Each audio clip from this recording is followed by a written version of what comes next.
Yeah.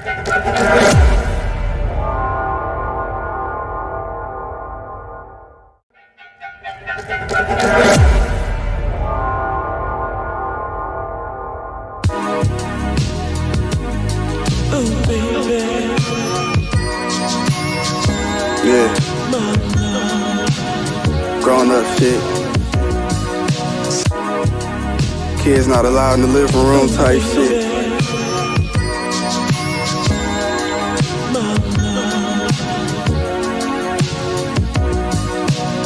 I don't know how to put this, but I'm kind of a big deal. Well, we do know coming out of the elections last year, and this is not just within the United States, not just within Black America, but around the world, there are more men trending to the right, particularly young men. Interestingly enough, you would think it would be older men, but no.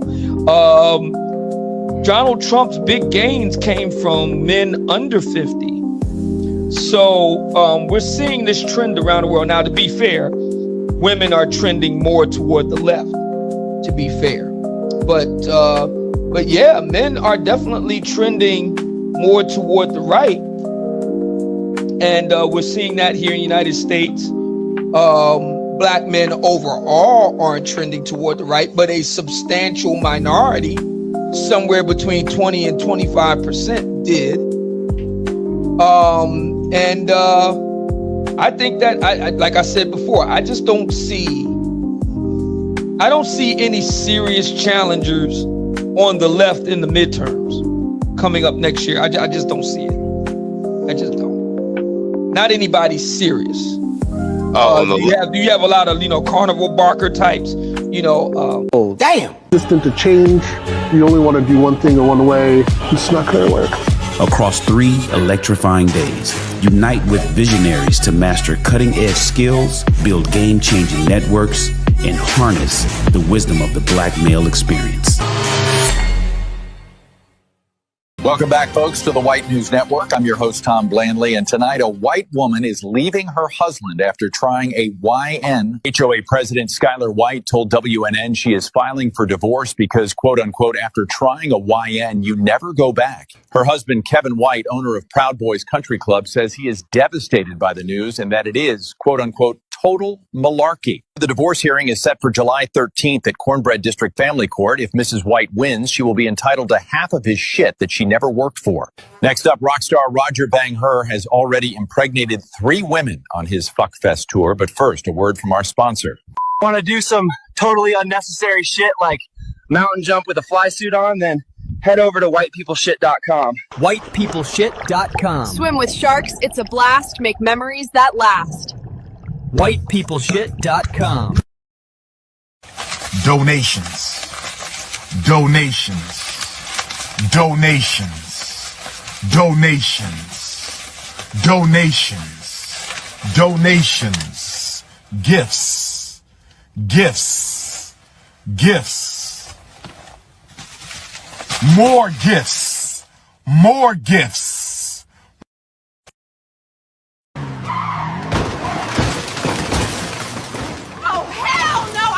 A shortcut. Welcome back to the Black News Network. Tonight's story, a father of 2 returned home from the grocery store today to discover another man at his baby mama crib. Here's Tyrone with more.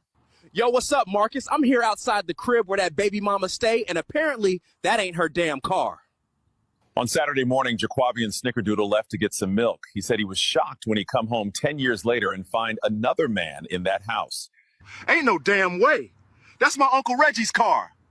Well, ain't that some shit? Up next on BNN, the semi-annual YN Festival is only a few days away, and we asked the block if they ready to turn up. And y'all be wondering what they doing over there. Well, we found out, and we gonna tell you about it after the break. In a world where ops lurk, baby daddies sneak, and your cousin might rob you if he off them perks, you can't trust the streets, but you can trust Op Alert. Welcome aboard the Hellcat Cruiser. Enjoy spades, Henny happy hour, ice cream socials, and even morning church service. Girl, please, you know he was looking at me all night. Honey, the only thing he was looking at was the exit. Welcome back to the Black News Network. This is a developing story tonight. The mayor's wife is getting a train ran on her by some local YNs. Gotta love spring break. Girl, you're not gonna believe this. I'm driving through the casino right now. They got me messed up. A curve appeared out of nowhere, not my fault. Damn right I am.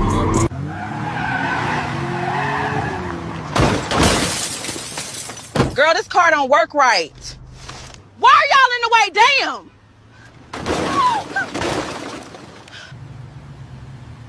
Move your big back ass out my way.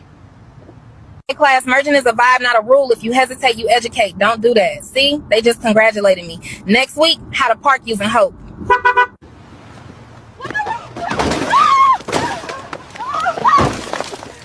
I told you to move. They need to fix these roads. Girl, the signal here is bad.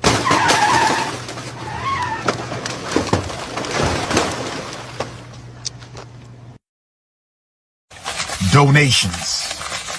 Donations. Donations. Donations.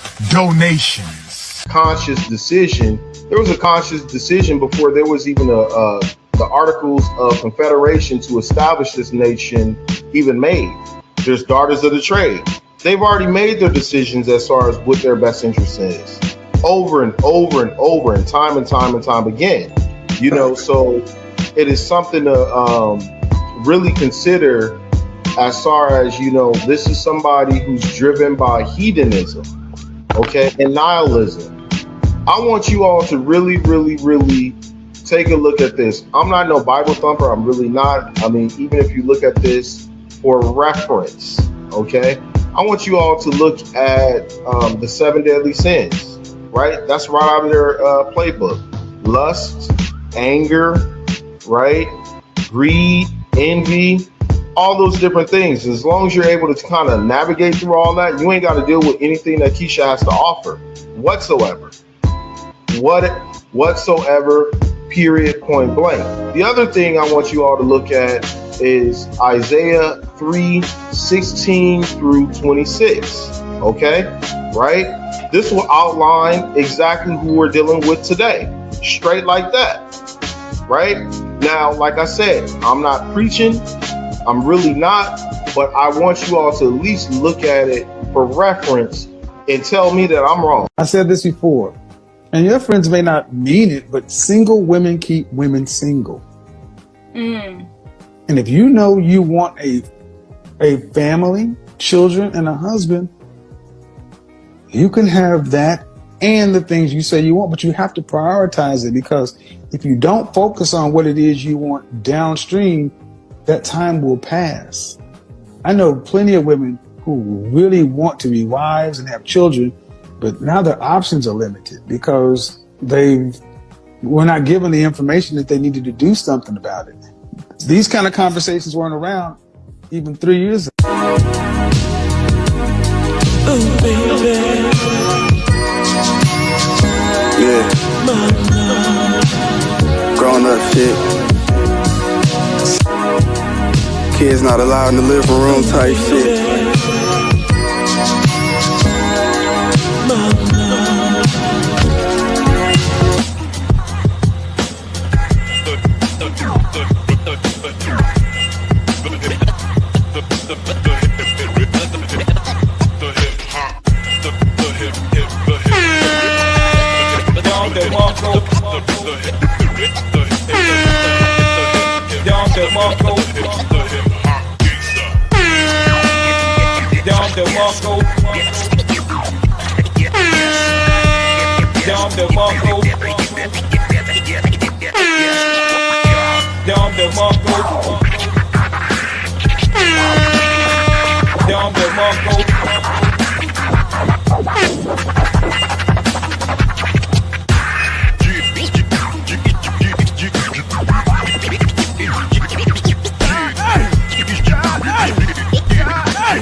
You're in the mix.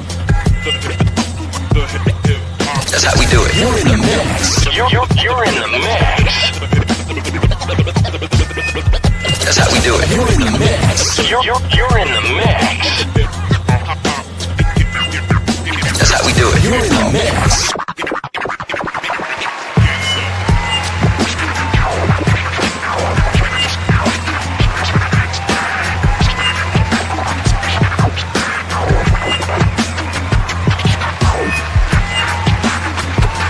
Denzel, before you leave, can you hit us up with that King Kong line? King Kong, I'm putting cases on all you. Can you curse on? You can't curse on it, can you? No, you can't. I'm putting cases.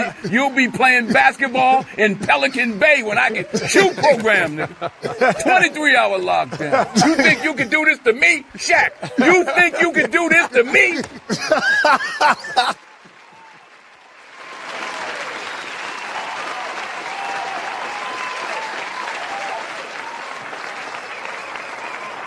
Yo, we in the building. What up?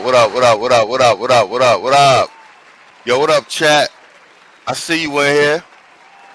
All right, everybody slowly coming in. All right, bet. That's a plan. All right, what up? Let me get a sound check. Obsidian, what you sound like, Playboy? Hey, what's going on, man? Hello, sir. Saul, you here? Mic check. Okay, you sound good. All right, we in the building. Salute to the chat. Detroit 313. I see you stopping in. Playboy Detroit 313 for the crypto. We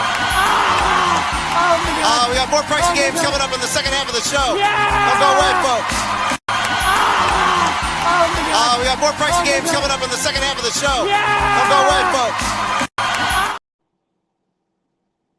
Cloud watchers is flooding in. All right, let's do it. Quiet Storm, no news. What's up? And I seen a Lord of Brooklyn, Hashim. What's up with you, Playboy? A lot of cloud watchers. Okay, brother Zeke. All right, Saul, we good? Obsidian, we good with the sound? All right, let's get right to it. Can you hear me? Yes, sir. You sound good. Let's just get right to it. Let me get your opening statement, Obsidian. I'm looking up this this professor Mario Barnes. Yes, sir. This is going to sound bad, but I'm going to go ahead and say it. When you were showing in the back in the green room the video that we're going to talk about later on, this is the first time I've ever heard of her, Mario Barnes, out of University of Wisconsin. I'm not going to hold you, man. I thought when I glanced at the video, and I was jotting down her name because I wanted to go and do a quick search on her name, I thought it was a man that was talking. Me and you are are of the same opinions, sir. Yeah, I really did. I mean, I'm not trying to be mean or anything, but Stephen A. Smith is Let's be nice. Yeah. Let's be nice. We don't have to go there. I mean, you're not wrong, but you didn't have to say it. I mean, good Lord. Exactly. Yes, sir. So let's get an opening statement, Playboy. Salute. Another week. We're gonna take a deep dive in some political analysis.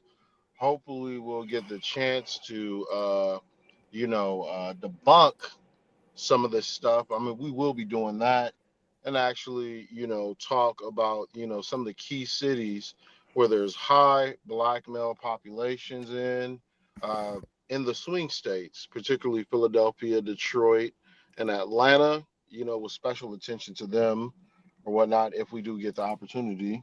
If not, we're here to, put it out there and continue to stand strong as a space. Yes, sir. I got the Black Manosphere Conclave pinned to the top of the chat.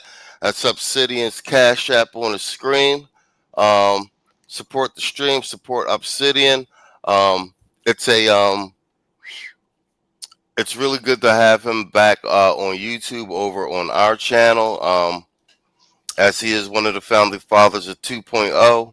Institutional, institutional knowledge is important part of the history, and he helped establish the lexicon as we flex it today. That being said, we're going to start off with something short because it is still political season. You know, we're talking about the march to the midterms, and the Black Manosphere being a force as we've been able to organize a certain sector of Black men as a political bloc. Small as it may be, it is shifting the tides, as it were. We're almost like a swing state in and of ourselves. That being said, Anton Daniels posted a video right before I went on, and I rearranged the show a little bit because they just had a local election. This is what midterms are, local elections in Detroit, and they have reelected a Democratic Keisha Mayer.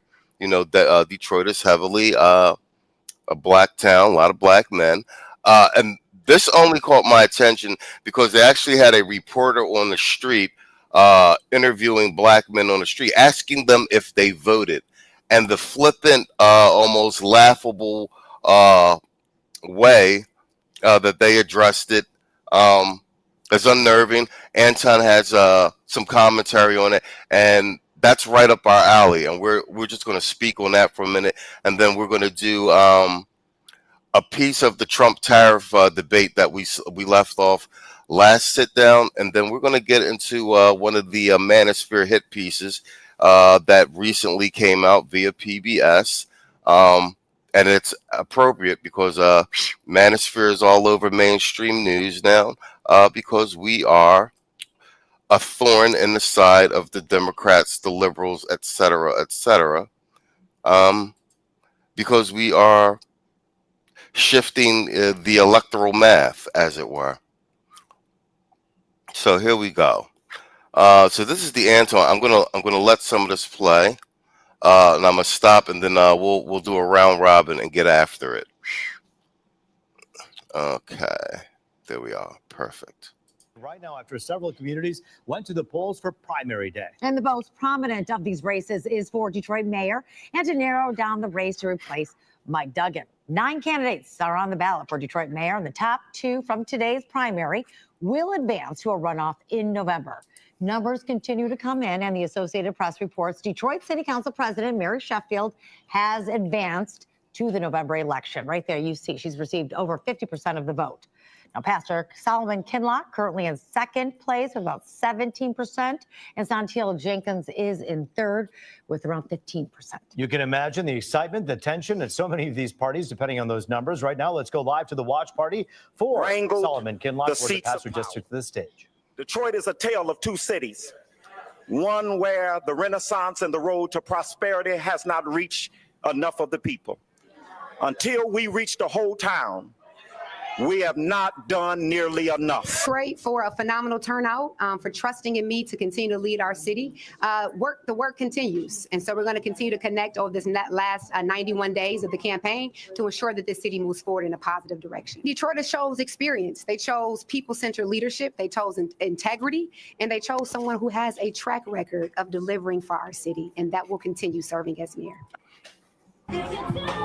With the battle for second place underway, the council president says this is the night for a party. Live look at the party here at the Cambria Hotel in downtown Detroit. Some people just did not vote. Why? Take a look. All right, let me ask a couple of random people here. Did you vote today? No. No. No. No. No. Why not? Yo, listen. I am absolutely, positively done.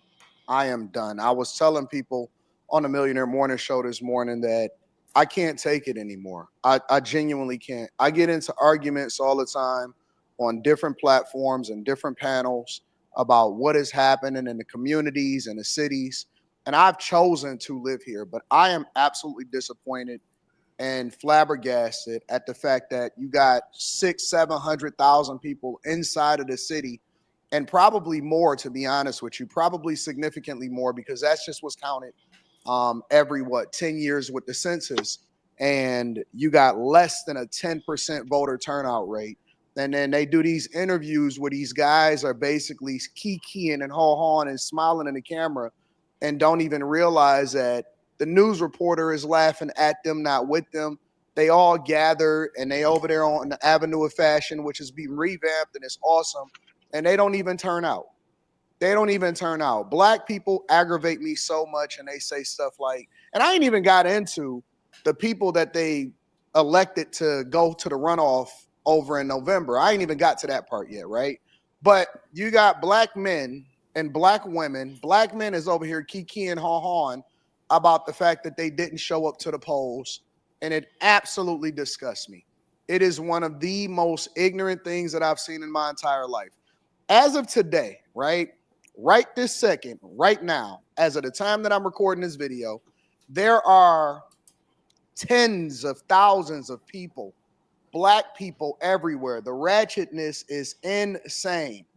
There are tens of thousands of people that have descended downtown, and they are all at Ford Field at a Chris Brown concert. Let me say that again for the people in the back. They are all down here at a Chris Brown concert. They planned it. They researched it. They went and looked at previous stops to know what time that he's going to be on, and if he's the type of performer to be late, who's going to be the show openers, the whole 9 yards. I did a review video of people over there in Houston, and the reason that I'm identifying some of these cities is because it's the same thing everywhere. Not only do they not show up to the polls, but you know that the ones that show up to the polls show up because they're uneducated when they show up to the polls. Over there in Houston, you know, they had a hair giveaway, big hair giveaway, and the people were fighting and clawing.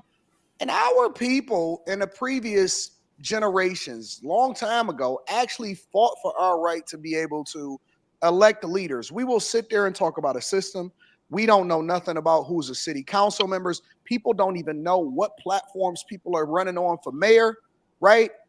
And the Kinlock guy, right? Because now it's a runoff. So you got the Mary Sheffield chick, which I'm not even gonna get into all of the because. All right, let's stop it right there. Obsidian. Yeah.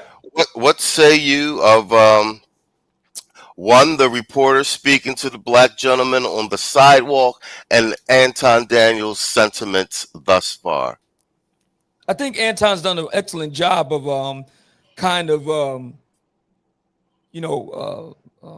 coalescing the sentiment of a growing sector of black men. We saw in elections last year, somewhere between 20 and 25% of black men voted for Trump, and that including yours truly. And they did so largely for reasons that you heard our brother Anton articulate.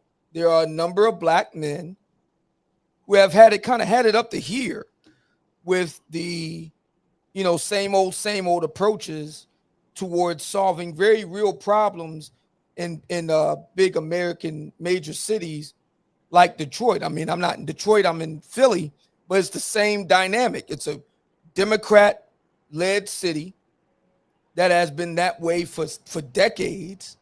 And during that time, black people's prospects haven't gone forward, they've gone backward as a result of corruption and graft, greed, and incompetence. And Anton is giving voice to what a lot of black men are thinking. Well played. Saul, same line of questioning. What say you, sir?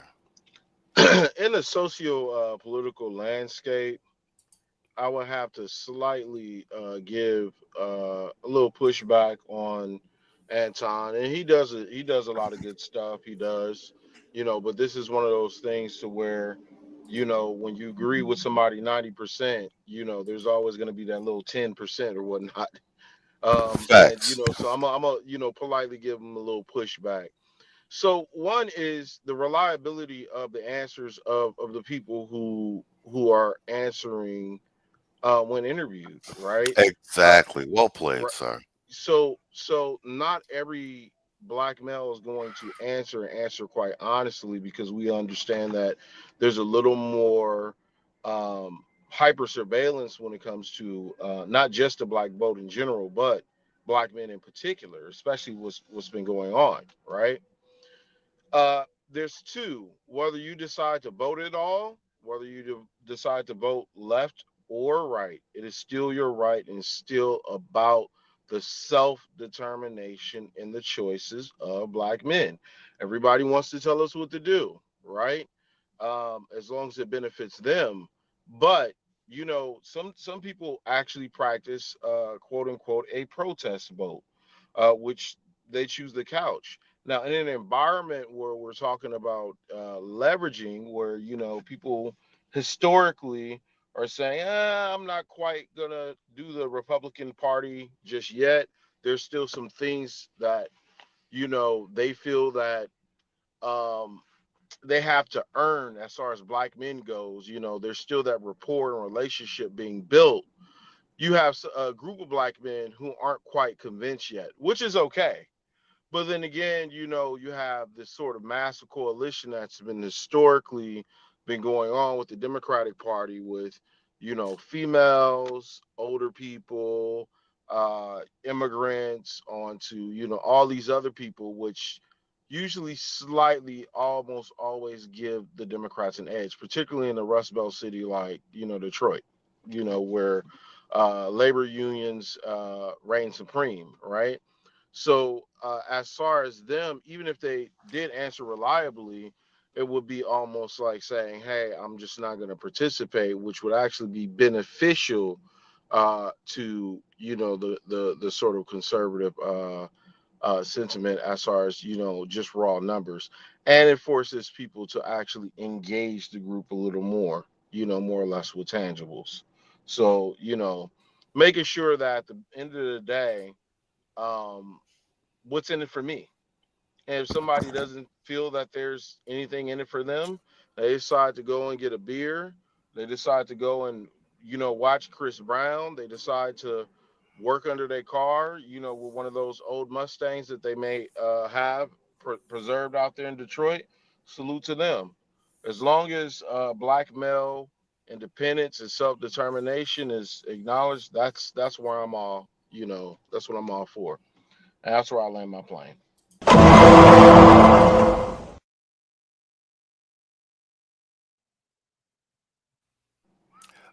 Obsidian, you want to piggyback on that with regard to Saul's response?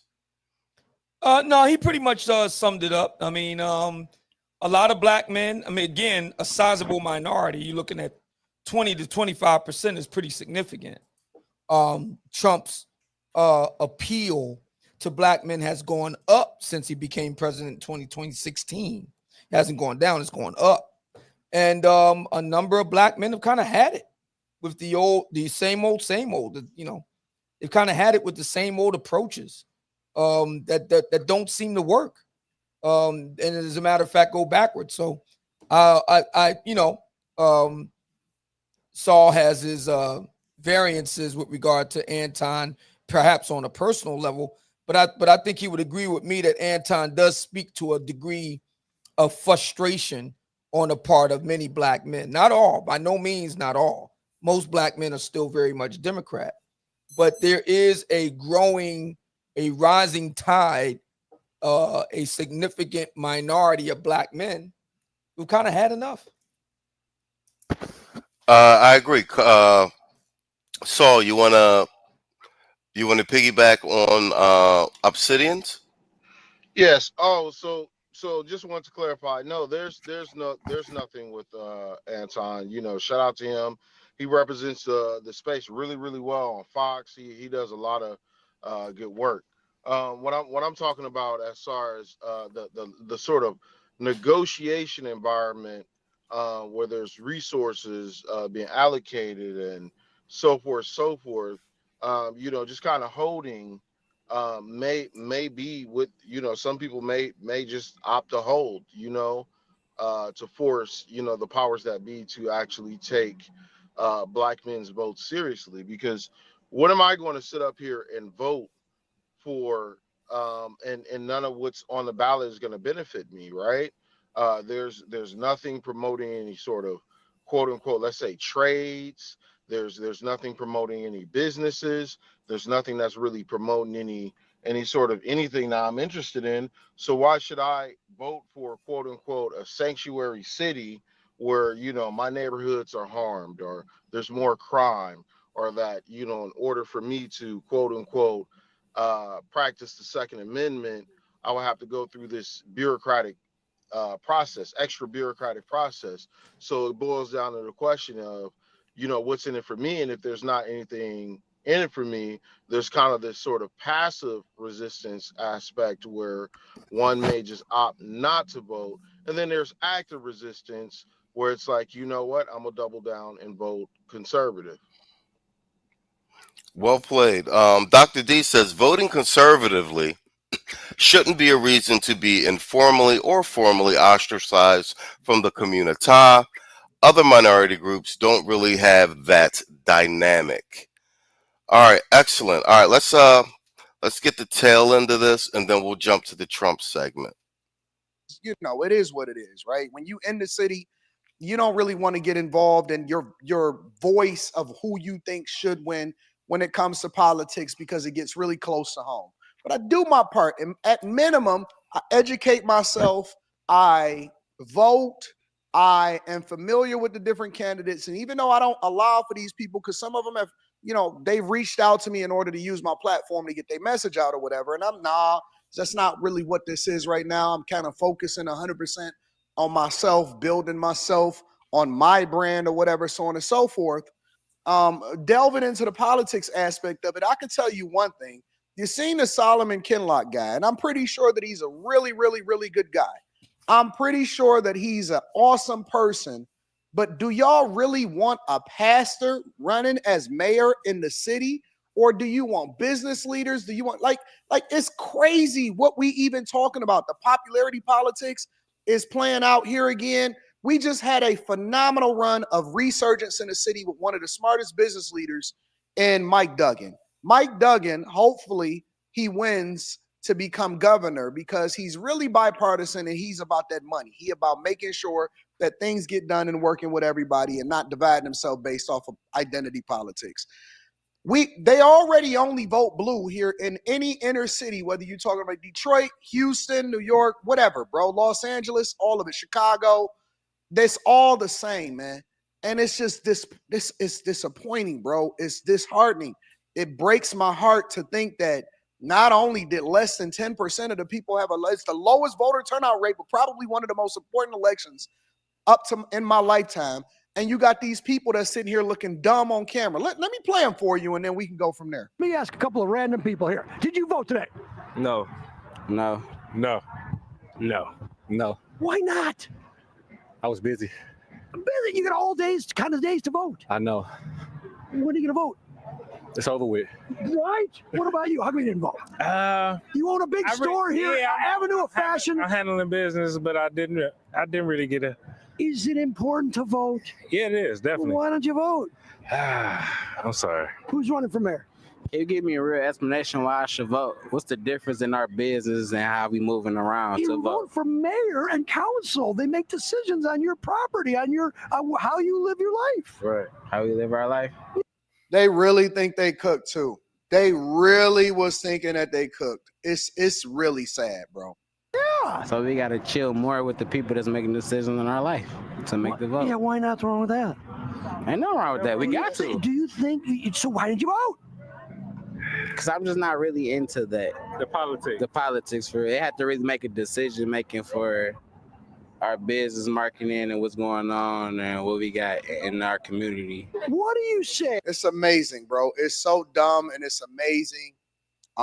Again, I am absolutely taken aback at how nonchalant we are about what happens in our lives and how things play out, especially people that whine the most. We whine the most, bro. We complain the most. We always got something to say. It's always something wrong. It's everybody else's fault. All right. Well, I primarily want response with regard to, because it turns out those guys, two of those guys are business owners. I heard that, and that's what I was about to speak to. But go ahead, facilitate. My bad.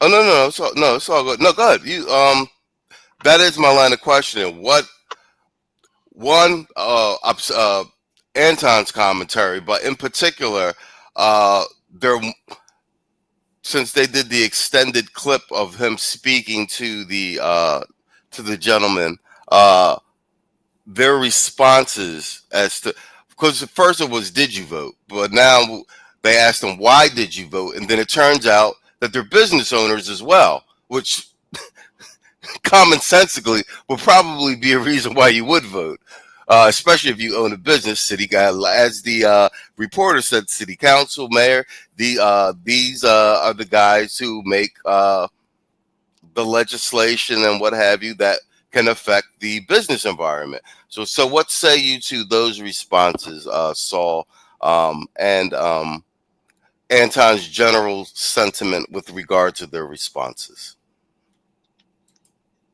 Well, I'll defer to our guests first. All right. On politeness, yes. Same line of questioning, Obsidian. Well, like I said, most black men remain Democrat, and we saw evidence of that of two brothers who are businessmen, small business owners. I mean, you heard what was going on there. So, the major black American cities will never turn around as long as the polity there remains in the Democrat Party. I mean, it just won't change. And a lot of black men are still kind of, I hate to use the phrase, but they're still kind of down home on the farm. You know, fear keeps them there. Fear and misplaced loyalty. So, I would tend to agree with that. Saul, same line of questioning. Oh, I 100% agree with that. You know, you have two business owners, you would more or less think that it's in their best interest to participate in the voting process. But, you know, from what I gather of it, although, you know, these gentlemen are every day working, you know, small business owner, black men, they're not going to be media trained or more or less policy analysts or whatnot.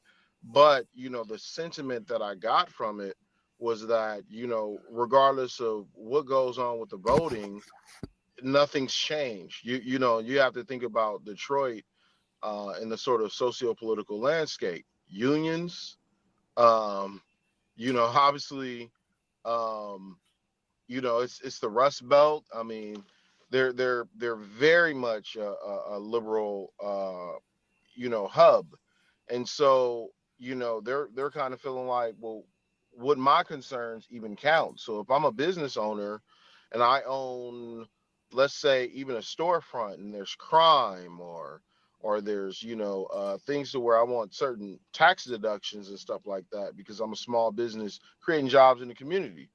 You know, outside of maybe, you know, talking to a Black Chamber of Commerce and obviously voting red, you know, if it's not necessarily ingrained in them already, where they have everyone around them telling them something different, some people might not necessarily be informed. Some people might be afraid. Some people might have even voted red. You know, for all we know, we're operating under the assumption that, you know, that they didn't vote at all. We just don't know. We just don't know at all. But the sort of landscape down there on the ground in Detroit, from what we know, it's going to be real difficult for them to see any sort of changing of the tide to benefit them any different. And, you know, even much to Anton's point that, you know, it's even a popularity contest from this lady here on to, you know, a prophesizing preacher, you know, onto another option, which would have been a viable one. But, you know, even if there was enough numbers to get behind them, it would still be difficult in a place, you know, such as the Mid, as they say, you know, the Glove, D-Town, Motown. I'll land my plane there. All right, well played. Let's knock this super chat out of the way. Detroit 313 with the $5 super chat. He says, all I'm going to say, rest in peace, Detroit. She going to get elected anyways because the majority of black people vote for her. Man, fuck all you hoes. Fuck you and your mammy and your granny too. Man, fuck all you hoes. I'm sick of this shit. Fuck all you hoes. Man, fuck all you. Don't give a damn, bitch, what you wanna do. Man, fuck all you. All right, excellent. Let's see. I had some things in the comments. Quiet Storm says, and this is why major cities will never change. People are too naive to do their research, too lazy to register to vote, or don't care. And they still complain why their needs are overlooked. And Detroit says, yet these cities have a low infrastructure and has most jobs in between North Dakota and Utah. They don't want to make mama mad. That's for you, Obsidian. All right, guys. Last time we left off, and this was as per audience request, that we talk a bit about Trump and the tariffs. I'm opening this up in Chrome because they let me jump to timestamps. Okay. So we're going to do I think 3 segments of maybe 2 segments of this actually. And then we're going to jump to the Manosphere hit piece. That'll be the bulk of the show. We're at the 43-minute mark. Let me know if you guys can hear that and hear it in the chat when it starts to play, because I'm doing it off of Chrome. And let's go. We're a stupid country, a very stupid. Say goodbye to That's why I don't use Chrome. And it's inside ClickUp. Everything you need in chat is here. You might want to because of that on that particular browser, if possible. Stupid country. They can't. You can't hear it?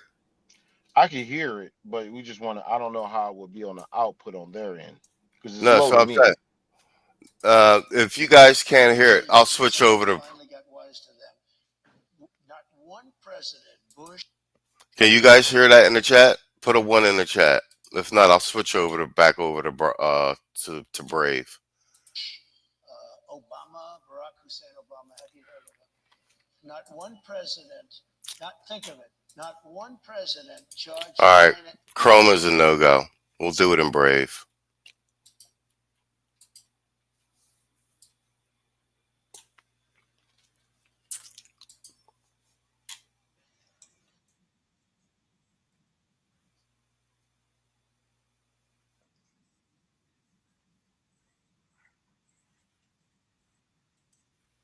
All right, bet. Let's do a screen share.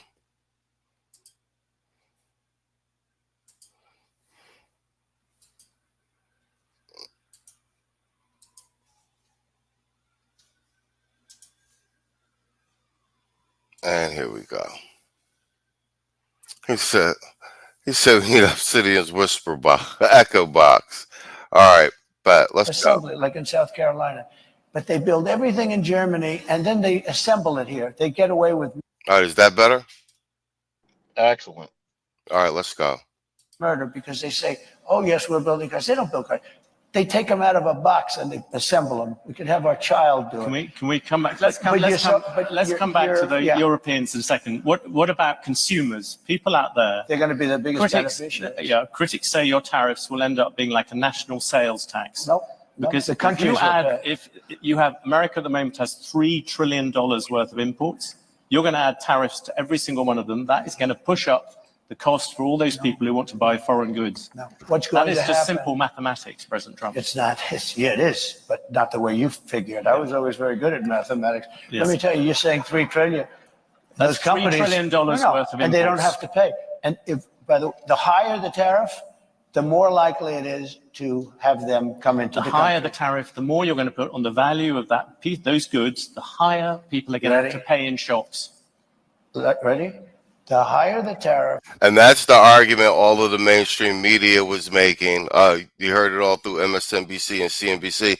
And this is Trump telling them, hypothetically, but not the way I'm going to implement it. We've seen them implement it. We've seen him implement the argument he's about to make, and we've seen it worked. And this was a month before he got elected. The more likely it is that the company will come into the United States and build a factory in the United States, so it doesn't have to pay the tariff. That will take many. No, that will take many years. In fact, I'll tell you. You know, there's another theory is that the tariff, you make it so high, so horrible, so obnoxious that they'll come right away. When I do the 10%, 10% is really, first of all, 10% when you collect it is hundreds of billions of dollars. The numbers that you're talking, all reducing our deficit. But really, so there's two ways of looking at a tariff. You can do it as a money-making instrument, or you can do it as something to get the companies. Now, if you want the companies to come in, the tariff has to be a lot higher than 10%, because 10% is not enough. Guys, they're not going to do it for 10. But you make a 50% tariff, they're going to come in. Let me tell you the other thing about tariffs that's great. Our steel companies, as you know, 3-4 years ago, they were all when I was in office, I saw a man from a big steel company, and he was devastated. I knew him for a long time. And it's been a tough business. It was a great business many years ago. And I would not let U.S. steel be sold to Japanese, by the way. It's psychologically, I think it would be. That's the Nippon Steel, as you know. Yeah, I wouldn't let it be sold. But I would stop it if it hasn't been completed by the time I'm president, because I think it sets a horrible tone.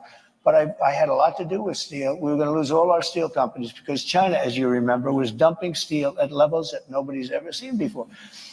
And I put a 50% tax on that and a tariff on that, all dumped steel. And it was also bad steel. It was what they call dirty steel. It wasn't good steel, which is a bad thing for structural components of buildings and planes and things like that. They were dumping crap into our country. And I put a 50% tariff. I started at 25. I raised it to 50 because the 25 didn't quite do it. I raised it to 50, and that did it. They stopped dumping steel. And I saved our steel mills by having that. We saved it. We saved our steel. Now, what was left, because we've lost so much, but there are certain companies you have to have. There are certain things you have to have. Steel, you have to have. If you go to war, you know, there's a possibility you go to war. I kept us out of war. I was the only president in 82 years that kept you out of a war, except I defeated ISIS, but I inherited that war. There's no wars. And by the way, and I think it's very important, you can go, you know, I call it the weave. You can call it, you have the weave as long as you end up in the right location at the end. But while we're talking about it, we have never been so close to World War III as we are right now. With what's going on in Ukraine and Russia and the Middle East. Well, I had no wars in the whole world. Think of it. And I talked them out of wars. I talked plenty of countries out of wars. I had the whole world, other than ISIS, which I inherited, and I knocked out ISIS at a. All right. I want to just do up to that part, and then I want to do the second part. But him arguing with this economist, the economist is basically, well, the mainstream media is basically echoing the talking points of this economist and everyone you heard thus far on the Democrat side. Trump said this a month before he got elected. We've actually seen it play out this way, the way he said it. What say you to Trump's foresight on this, and how he's been basically ahead of all conventional knowledge with regard to economics and such in terms of the country? Obsidian.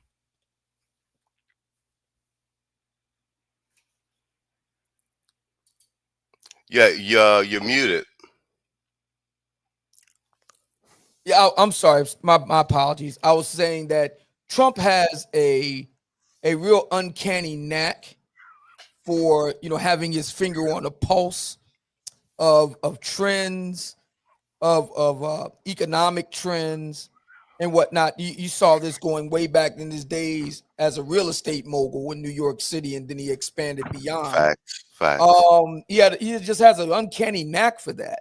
I'm going to piggyback on Victor Davis Hanson in this regard, that Trump has a kind of energy that is really phenomenal given his age. I mean, he's nearing 80, and he has this energy combined with this, uncanny knack for like I said, for spotting trends, kind of predicting where things are going to land economically. And so far, he hasn't been wrong. I mean, yes, we're going through some tough times at the moment with regard to the tariffs. There was going to be some shocks there, and other slowdowns from the previous administration, Biden. But all in all, we're doing pretty damn good. And Trump has been uncannily accurate in predicting where things will fall with the markets and whatnot. No, well played. I agree. Saul, your same line of questioning.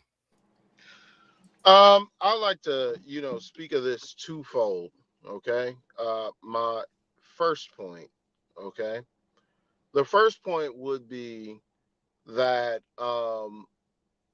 much to Obsidian's point, that he does have a sort of uncanny foresight as to where things are going, and that we've been using this sort of model of globalism where we enter these sort of trade agreements. And so, people would like to say that tariffs is kind of an archaic model. And, even with the agreements that we've made, they've been at our expense.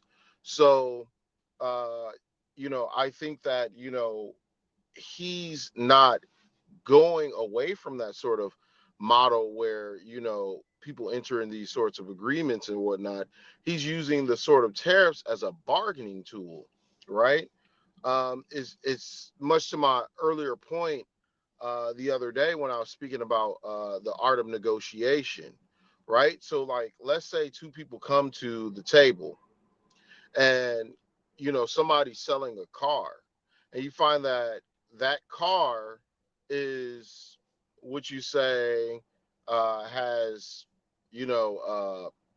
catalytic converter issue, transmission issues, and but yet cosmetically it looks good, it sounds good, or whatever the case may be.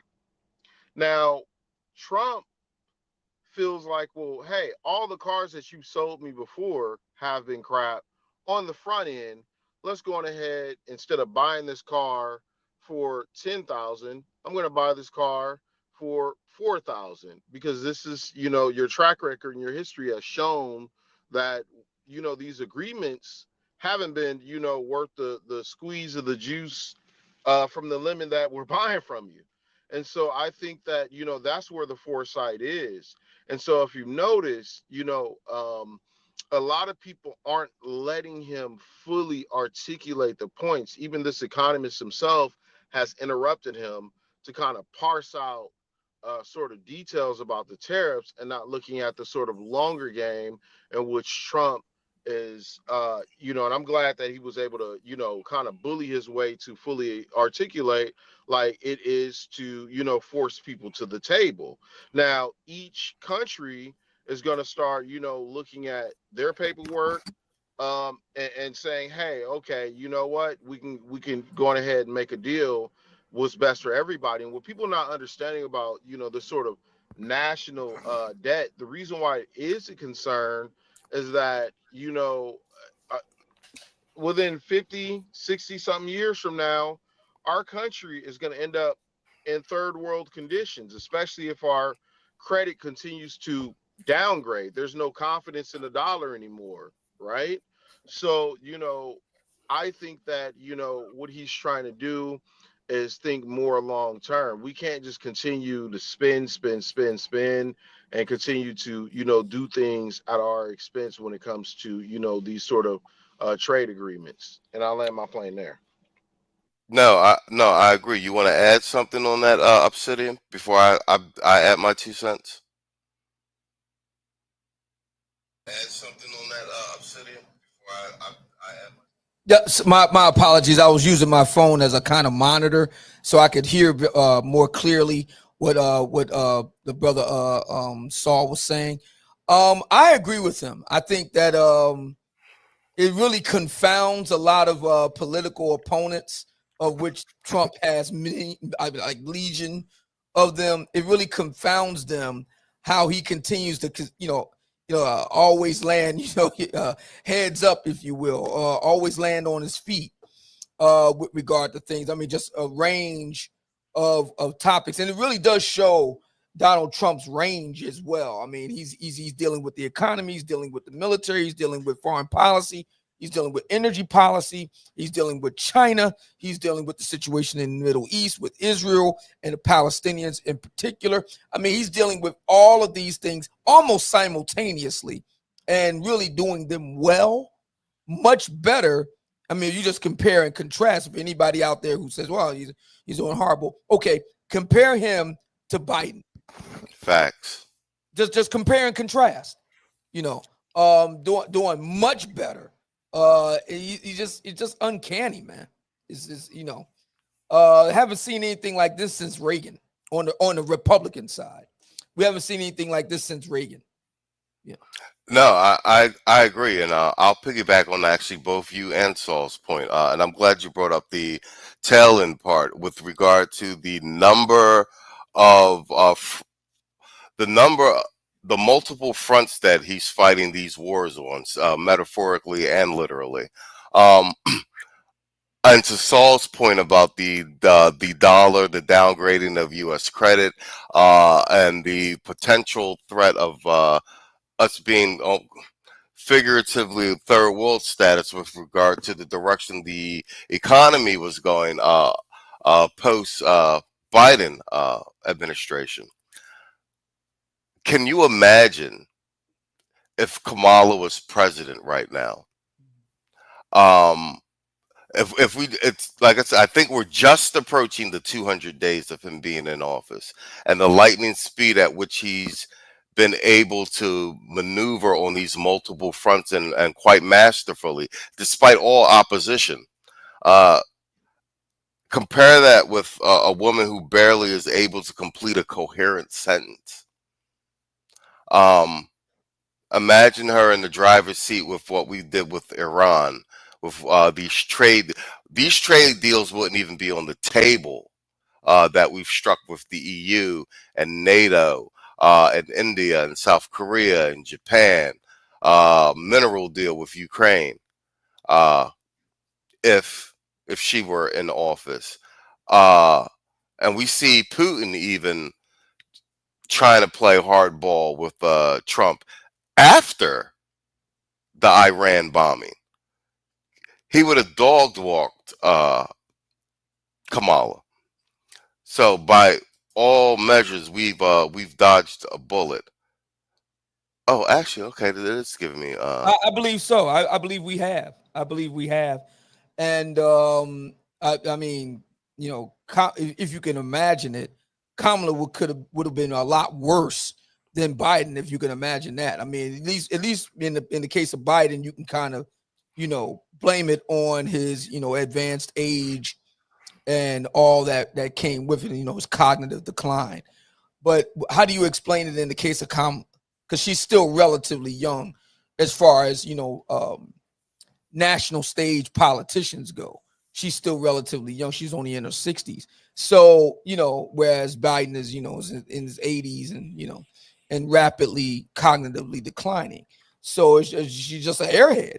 There's no other way of putting it. She's just a vapid airhead. And had she been at the helm, we would have gone off a cliff, so. No, I agree with you. Kamala Harris, by all standards, is the poster child for the utter failure of DEI, and is an example as to why its utter destruction and dismantling was necessary. It is a failed social experiment and to a large extent power grab. We're going to play one more segment because before you go, I wanted to no, all quickly, yours. quickly piggyback off of that. Much to Obsidian's point, obviously we would have had Sleepy Joe, sleep at the wheel. And we could tell basically from Kamala's response being quote unquote the border czar and her rampant absenteeism and not necessarily having that sort of chemistry to communicate as far as leadership goes, it would have most definitely been a problem. I think that maybe there have been some dose of prima donnaism or whatnot that was around to cause that sort of rift. There's been inklings of that sort of rift. I would say maybe 1.5 years, 2 years into the Biden administration. I don't know if anybody could recall. There was periods of time where media hadn't even seen Kamala Harris. So, just wanted to point those sorts of things too. Along with that, I agree. I definitely agree. I'm so glad that she didn't win, man. I mean, her and Hillary, we really dodged the bullet twice, and so I'm really glad that neither of them won. Had to put up with Biden. It is what it is, but I'm glad that neither Hillary nor Kamala won. So I'm really glad. And your point, Machismo, about the midterms next year. That's going to be very, very important in light of Professor Mario Barnes, which we're going to be getting to a little bit later. Spot on. All right, let's play this one last segment because this is I want this soundbite. This is where Trump tells the economists, "You've been wrong your whole life." You can't make this shit up. So we'll play this last piece of the tariff debate, and we're 3 minutes past the 1 hour mark. So we'll devote the final hour to this Manosphere hit piece. Let's go. Can I ask you a particular thing about the dollar? You talked about wars. At the New York Economic Club, you said that if you lost the dollar as a reserve currency, it would be like America losing a war. Yeah.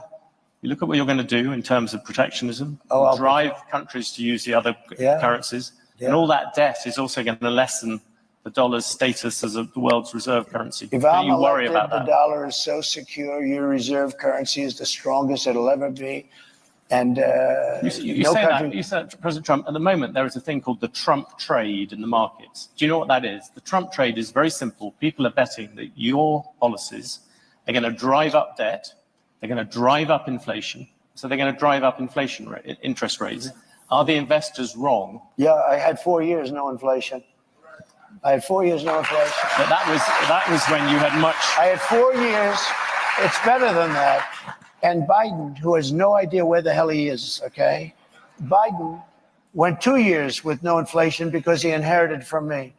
And then they started spending money like drunken sailors. They spent so much money. It was so ridiculous, the money they were spending. They were spending on the Green New Scam. The Green New Scam, the Green New Deal. It was conceived of by AOC +3. She never even studied the environment in college. She went to a nice college. She came out, she just said, the Green New Scam. She just named all these things. But President Trump, the issue the markets are looking at the fact you are making all these promises. Latest one was car loans. You're flooding the thing with giving giveaways. But we're going to grow. I was actually quite kind to you. I used 7 trillion. The upper estimate is 15 trillion. People like the Wall Street Journal, who's hardly a communist organization, yeah, but you don't know. They have criticized you on this as well. You are running up enormous debts. What does the Wall Street Journal know? I'm meeting with them tomorrow. What does the Wall Street Journal know? They've been wrong about everything. So have you, by the way. You've been wrong about it. You're trying to turn this. You've been wrong about you're trying to turn this into debate. There are business people. But you're wrong. You've been wrong. You've been wrong all your life on this stuff. You've been wrong. Let me tell you about currency. You're going jumping a lot of different subjects. The reserve currency. Let's stick to reserve currency. That's where you started, right? The reserve currency is under threat because you have Iran, you have Russia, you have China.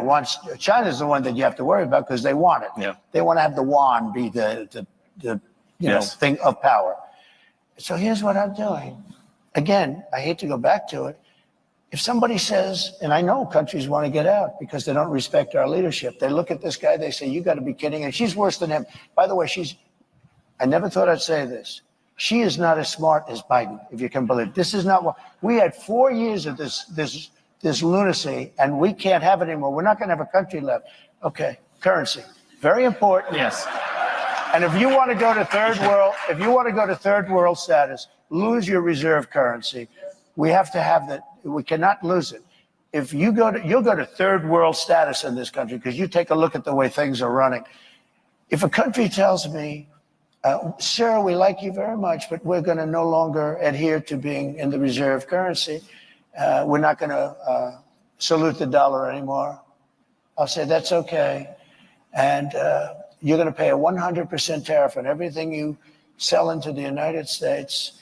And we love your product. I hope you sell a lot of it into the United States, but you're going to pay 100% tariff. He will then follow it up by saying, sir, it would be an honor to stay with the reserve currency. That will be like just playing. That's not even chess, that's checkers. But you don't have listen to this. You don't have other people that can talk that way. You know, a lot of people say, we love Trump's policy, but we would like to have another messenger because we don't like him. He's a little bit crass. And then, actually, it was Lindsey Graham, I must say. He was a progressive, in all fairness. But Lindsey Graham said, but Trump's policy doesn't work without Trump. And there's a lot of truth to that. Macron was going to, nice guy, Emmanuel. He's a wise guy, but he's for France, and we're for the U.S.A. You know this story. He was going to tax American companies doing business in France, a very substantial tax. And I told my people, I didn't even like the companies, but I'm representing American companies. And this guy, so I said, call Macron and call his people and say, we're not going to stand for that. And I got Mnuchin and, a lot of guys, smart guys, if I can finish. Yeah. I'll go longer if you want. If it helps, because you got to be able to finish. You move too quick. No, you got to be able to finish a thought. Yeah. Because it's very important. This is big stuff we're talking about. You can't go that quickly. You've gone from the dollar to Macron. So let me just tell you. So I said, no, I'm just telling you basic, it's called the weave. It's all these different things happening. Yeah.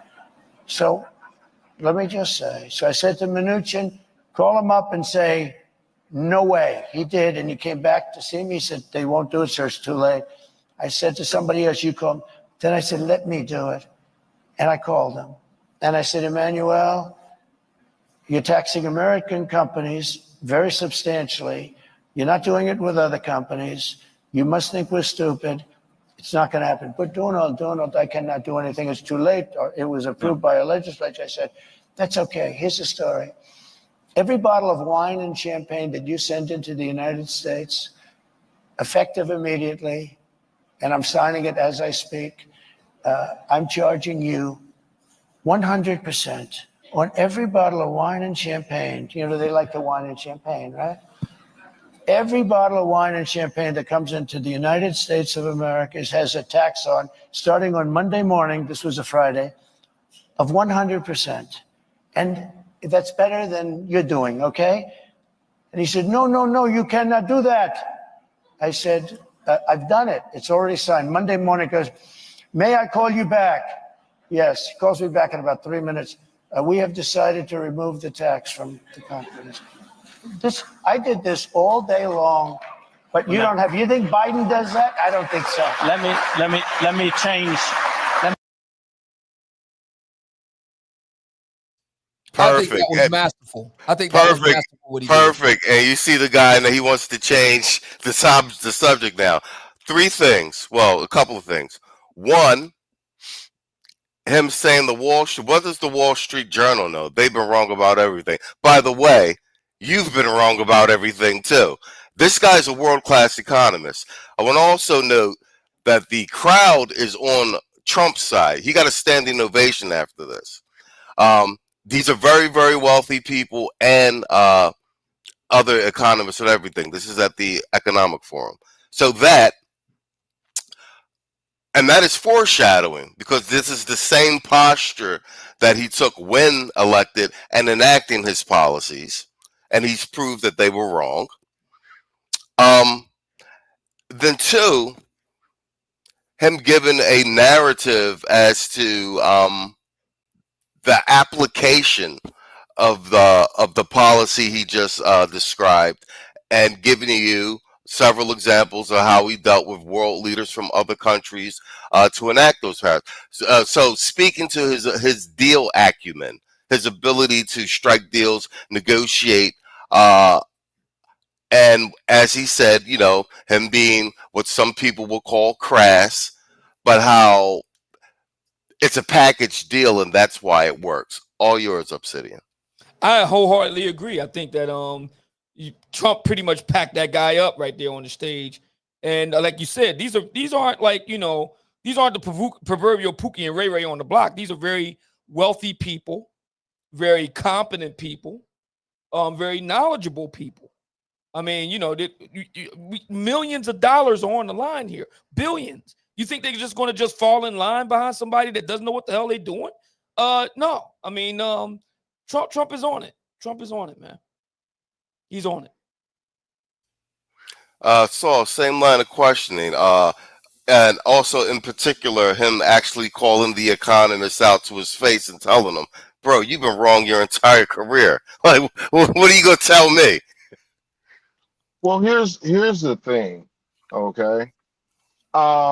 People may think of that as crass or disrespectful or this, that, and the third, and it's not. And I think Trump had enough of that guy interrupting, actually, with because it was almost like the economist was going under the sort of guise of officiality and objectivity, and it doesn't. There seem to be some hints or odor of bias based on that sort of engagement. Let's start there, okay?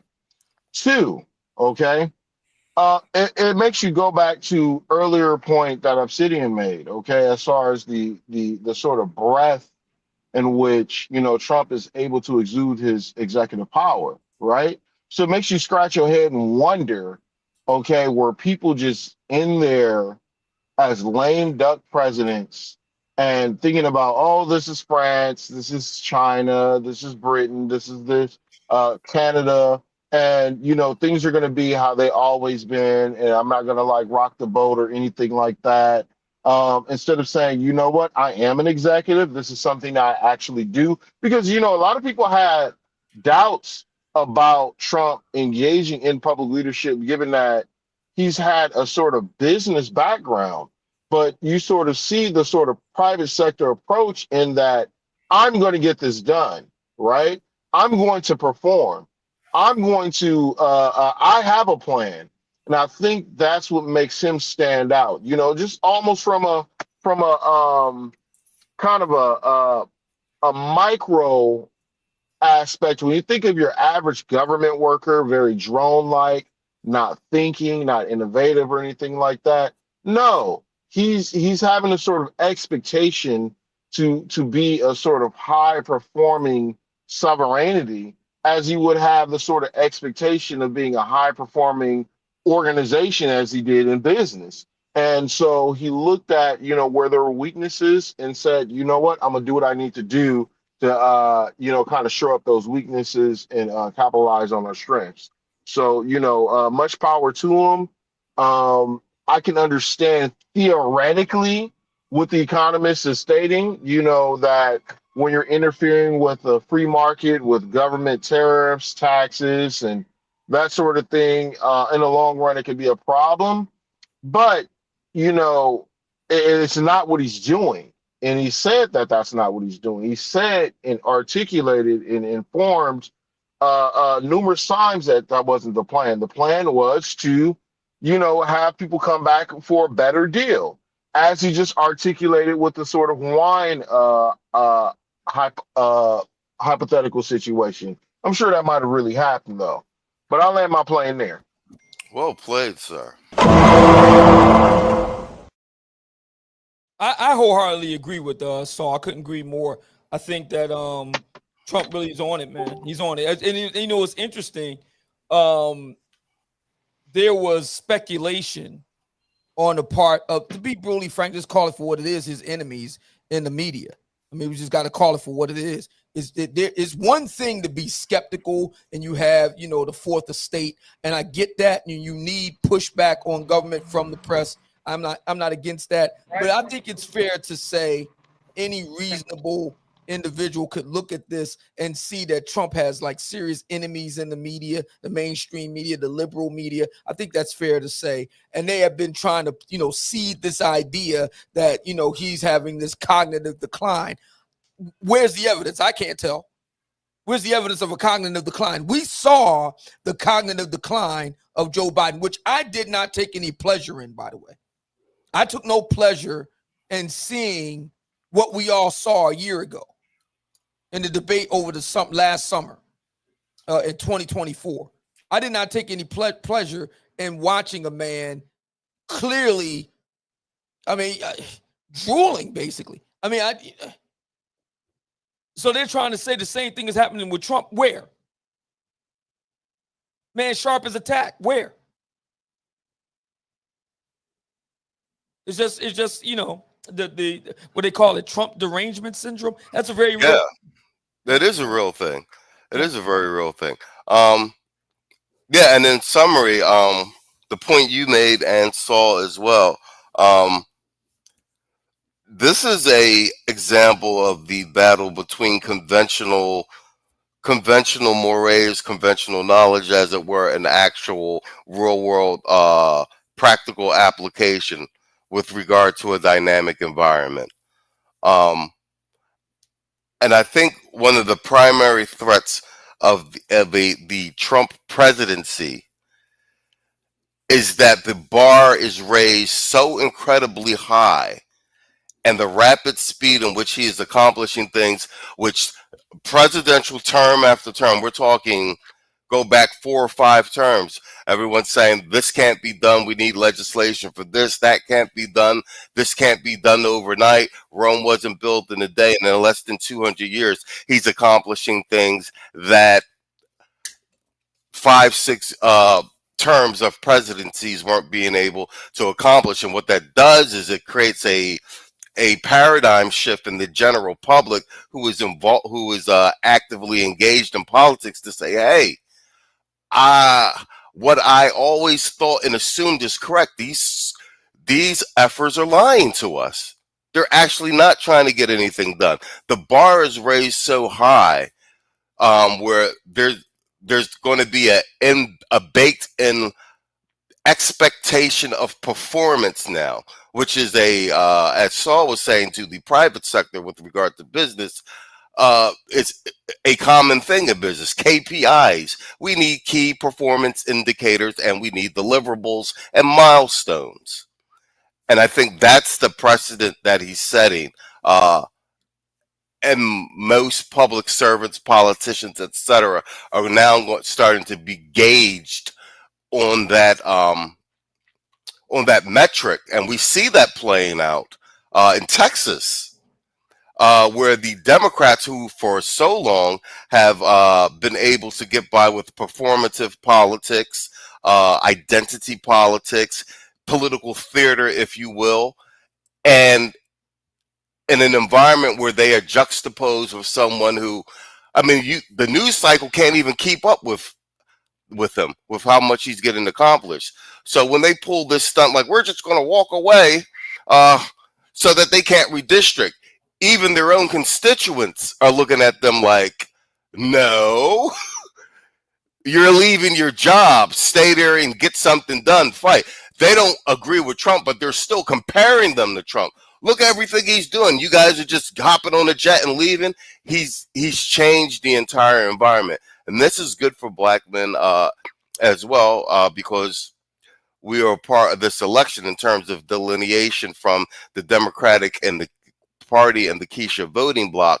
And I say this to Saul behind the scenes, that black men, now that we are delineating ourselves, numbers small though they may be, 20 to 30%, that 20-30% should take a note from Trump's playbook in terms of with the small numbers or the small percentage that we have, to play hardball like that, to raise the stakes, to not back down, to be clear about what policy initiatives we want, and beat everyone else into submission, and play the way Trump's playing for keeps. I think it's a good playbook overall, because a strong argument can be made that with regard to the Black manosphere, that's what we did. Now that, this provides a nice segue into the next segment. That's what we did. I always make the argument like, we didn't march in the streets. We didn't complain. We didn't do we brought the mainstream media to its knees, and we shifted the political landscape and social landscape with a bunch of cell phones and laptops and microphones. And smartphones. Yeah. Like I always say, the smartphone's the brother man's tricorder. That's the main tool is the smartphone. But like you said, the laptops and microphones. I heard a sister last week. I heard a sister online saying we need to put a tariff on these microphones because these. Microphones. Yeah, she actually said that. Yeah. So that was pretty interesting. All right, spot on. This provides a perfect segue into the final segment. We're at the 1 hour 22 mark. We're gonna try and get through the entirety of this if we can. But it is apropos. Saul? Oh, I was about to say, to Obsidian's point, if they go ahead and put tariffs on the mics and smartphones and stuff like that, it's not going to hurt us as brothers anyway. We'll sell them right along with the T-shirts and stuff like that on the block, and it'll continue to employ brothers. So go ahead if you want to. Hell yeah!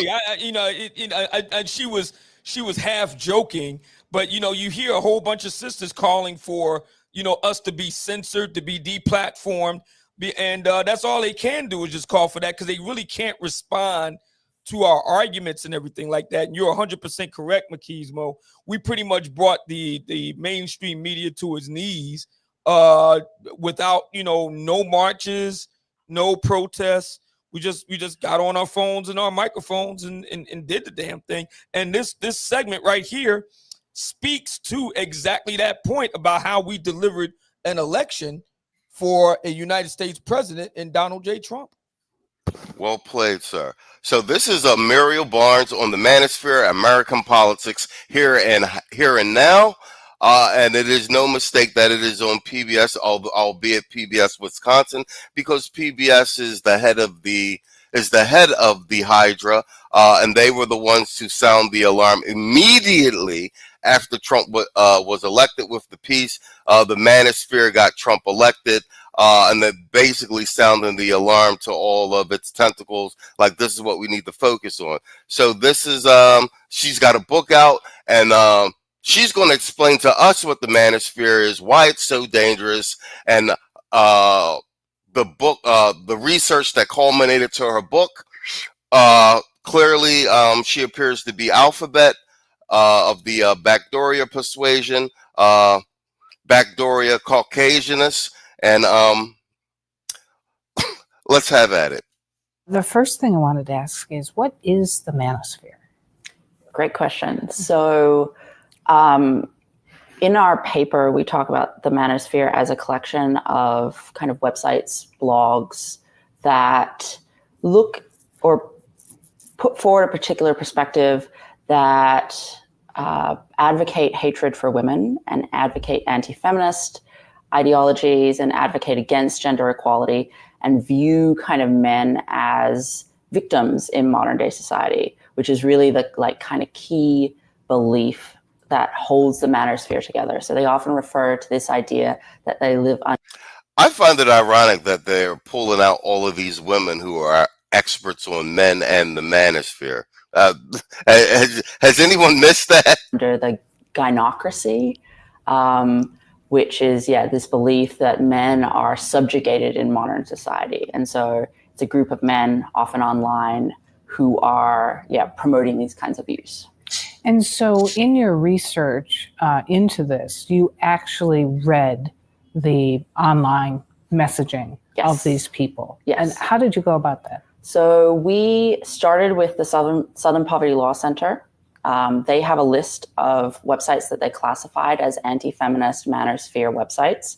And so we went through and we read all of these websites.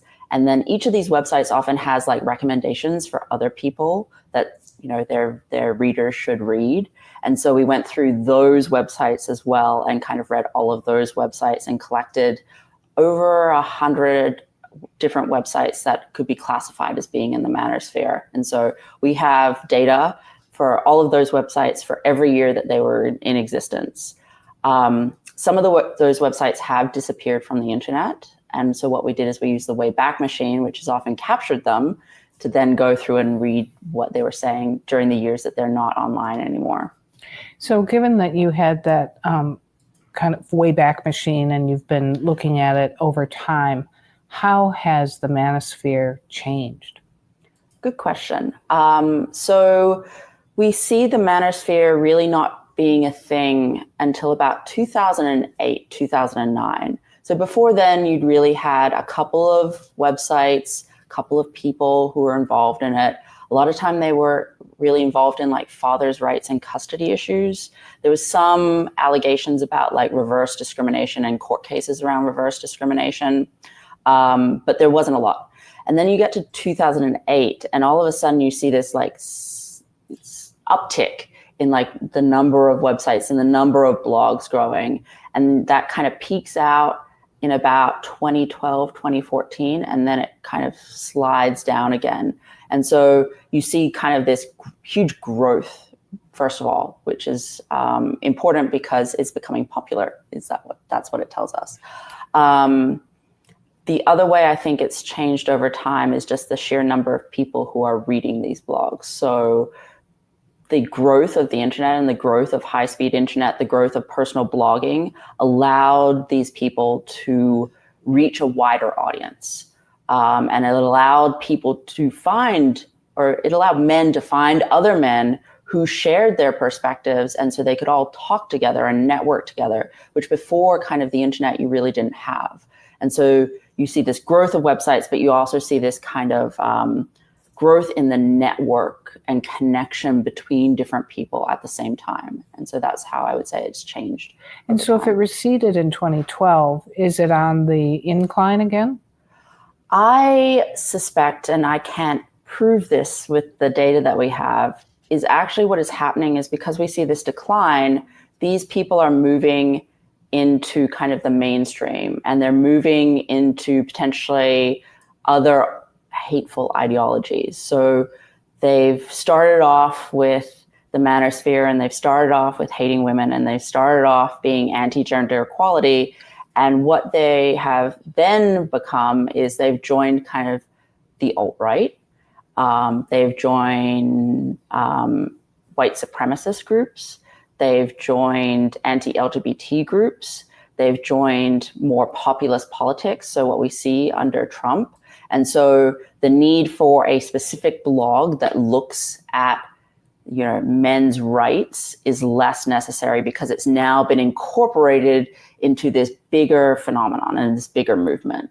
And yet those feelings presumably persist? Yes, absolutely. I think we can see that in like right now, what is happening under the Trump administration is you're seeing a huge backlash against women in particular, against women's rights. And so I think you do see that coming out in modern kind of politics. So having gone through... All right, let's stop it right there. Laughable, I know. Two things. These men, they're congregating, they're meeting, and they're networking. And it's mind-boggling how just way off they are. So I think it's partially way off, and then at the same time pushing a narrative and a political agenda which they can't get away from, which then in turn damages the research in and of itself. But I'm just going to give me Obsidian. Let's start with you. Just give me a cold read. What you got? I'm in agreement with Saul. What's fascinating to me, because there are academics who are starting to seriously look at the manosphere and its various permutations and iterations. And in my book, Toxic Femininity, The Black Man's Guide to Modern Black Feminism, out in stores now, fellas, grab your copy. I I addressed one of the academics who, looked at the black manosphere with regard to pygmies, and her whole, they only look at people online, and they get a very skewed view of it. And my thinking is, if you really want to know about the black manosphere so bad, all you got to do is hit me up.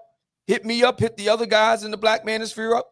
We're more than willing to come and engage with you and talk to you in real time. And then you can make your own judgment.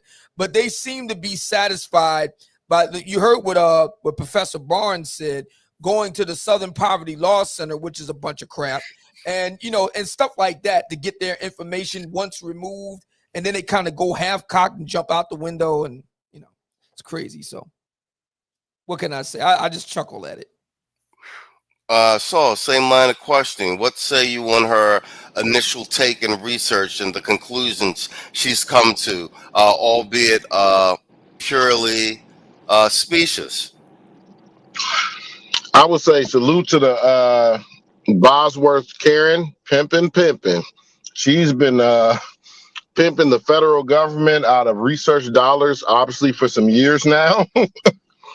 Because if somebody were to put her under the rigor of empiricism and critical inquiry when it comes to research, she will more than likely fail. So these are editorial boards. These are data being retrieved from already biased sources or whatnot. So we already know what her premise is. Now, research scientists are supposed to be trained to disprove of their hypothesis, not go out to try to prove it, which is confirmation bias. It seemed like that's just what she did. But it seems like her big issue, as I opened up by saying, is that men are meeting with men and that they're discussing men things, and that's a problem, without any sort of guidance or approval of women, which is, articulating the very nomenclature of its definition, the gynocracy. She's actually practicing it. And by using institutions and officiality to actually project power in a way to subjugate people's voices and censor them. Now, to go back to a point that she did say, she said something about 2009, and then there was kind of a downtick in and around 2014. Now, may I ask a historical question, Obsidian? Would you say that was the purges? Well, yeah. I mean, these folks are always looking to try to take down the manosphere. And you know what's funny about it, Saul? It never occurs to them, and to her credit, I'll give her that. That does see, because that's what I've been doing as we've been going along the show. I've been doing my research on her. That's why I got my laptop here. But a lot of people that try to come after us, it never really dawns on them, maybe we need to stop, because these guys have proven themselves to be extremely resilient. So, they're extremely resistant to deplatforming, censoring, othering, et cetera, et cetera, et cetera. Maybe we just need to just give it a rest. And to her credit, to Professor Barnes' credit, she is making that case that the manosphere is very resilient, has been able to kind of roll with the punches, and has been able to evolve and adapt and grow to a point where they are now having influence on a national stage, with regard to, policy, presidential politics, national politics. The point that Machismo made about the upcoming midterm elections, that's going to be a big test as to whether the black or the manosphere broadly can be not only impactful on the national stage, but also impactful on the regional and even local stage. Now, personally, I don't think we're going to be able to make any moves locally. And the reason why is what we talked about earlier, what's going on in Detroit, Anton Daniels. The black precincts are thoroughly Democrat. 78% of black men voted for Kamala last year. So Philly, where I'm from, Detroit, where Anton's from, and so on, they're pretty much a wash. However, I do think the manosphere has a real shot at being regional powers.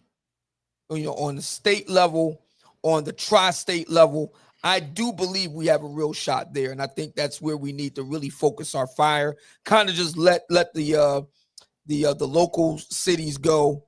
There's not much we can do there, but we can do national elections, and I think we can do regional elections on the state level, tri-state level. If we focus on that, we're going to be just fine. I actually concur with that. With your take on the regional influence and the federal level influence, I agree wholeheartedly. Well played, sir.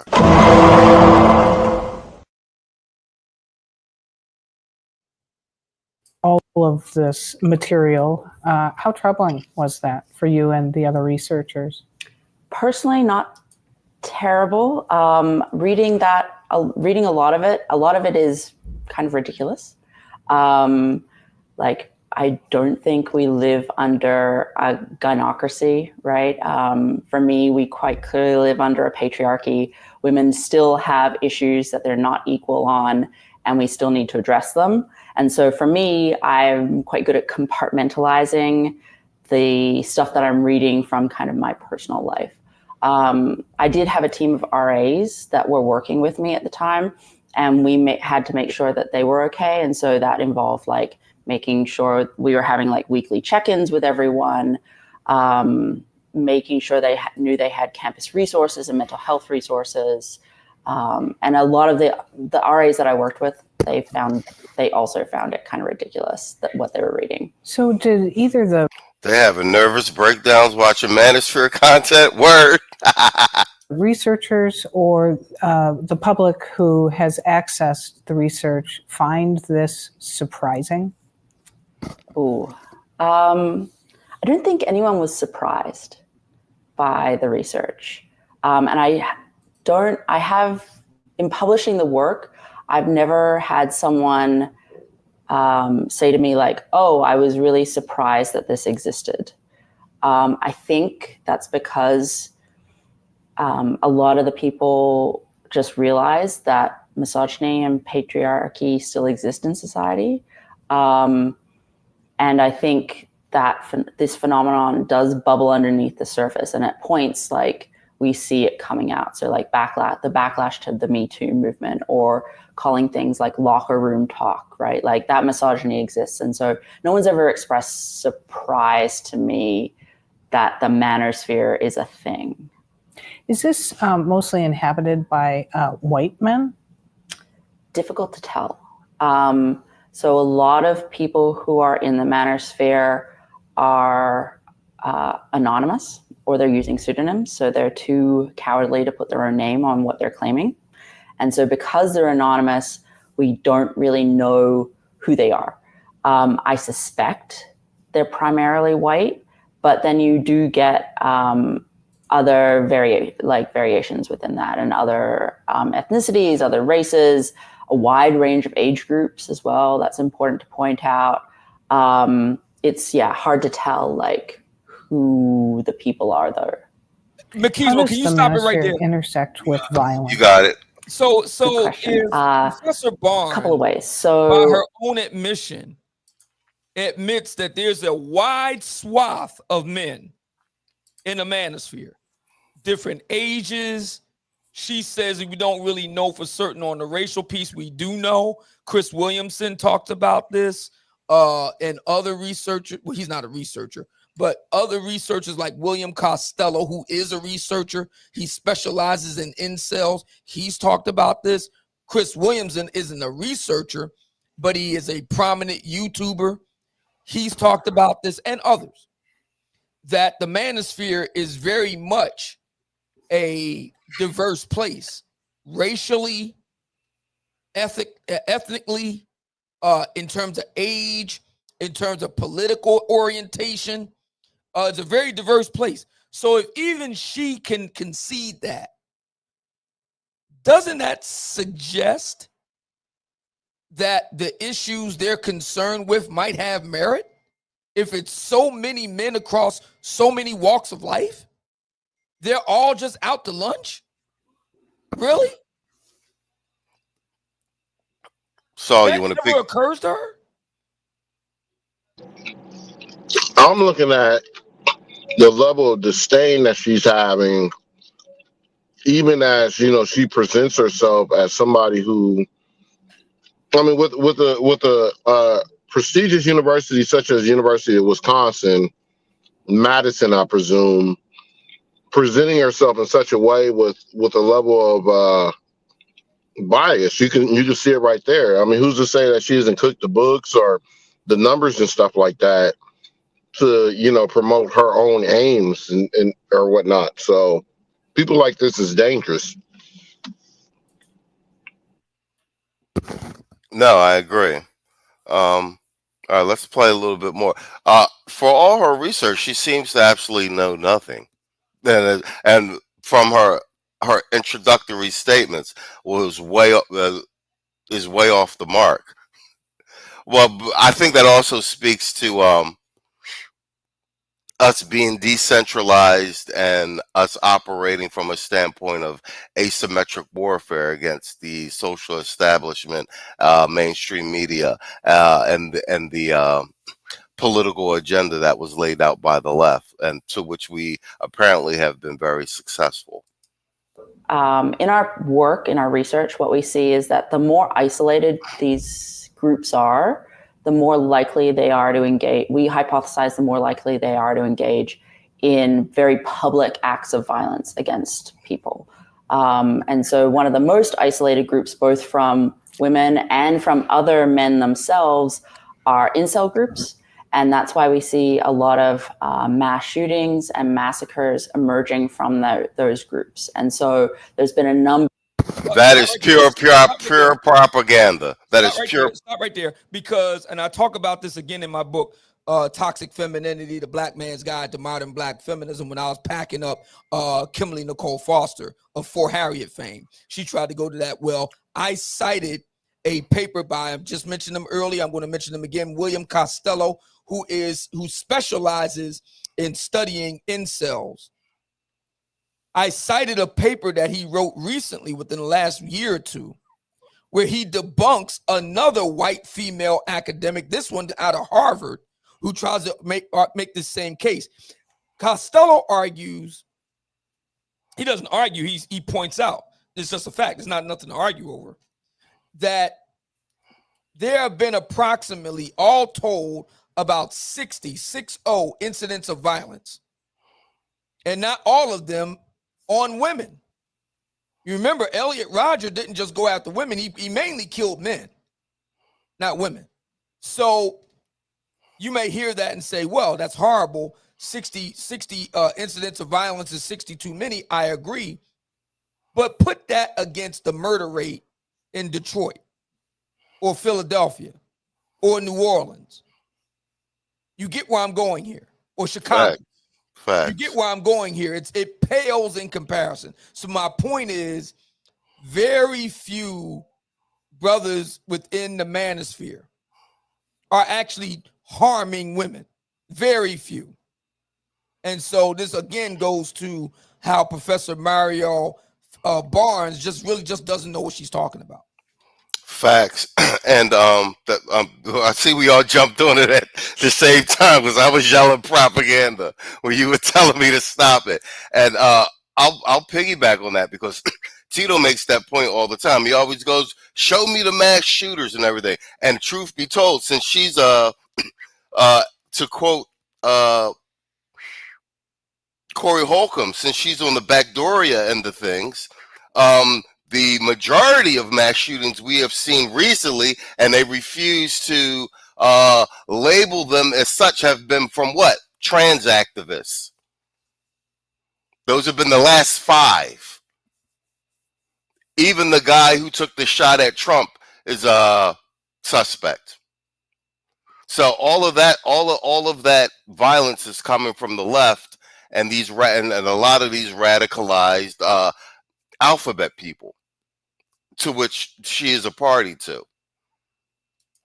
Number of mass shooters who write manifestos or directly attribute their actions to being in these kinds of communities. So this is the Isla Vista shooting. This is the Toronto van massacre. This is the Polytechnique massacre that happened in 1989. She just referenced something from 1989, but her original premise is that Manosphere started bubbling in 2008. Correct. You see how they have to go all the way back to 19? Yeah. So she's making the tortured reasoning there just doesn't right. hold up. Yeah. She's making a fallacious argument. She just referenced something from 1988. 88. I wasn't even in high school then. I was just coming out of high school a few years before. Yeah. That were directly targeting, or they said they were directly targeting women. But then there's other kinds of violence that emerge. So that's the very public version. Then you have groups like pickup artists, which want to sleep with as many women as possible. And they have a whole range of techniques for doing that and picking up women. But we hypothesize that because they need to interact with women in that way, they're actually more inclined to commit kind of private violence and sexual assault and rape against women. And then like men's rights activists have been very... and this is very irresponsible on the part of an academic, because, you know, rape and sexual assault and violence are very serious crimes. And so you need very serious evidence to proceed on that. And that I'm aware of, there hasn't been any pickup artists who have been dragged into court, adjudicated, and thrown under the jail for assaulting a sexual assault, rape. I'm not aware of any pickup artists of any repute. So for her to say these things again is deeply irresponsible. Just no.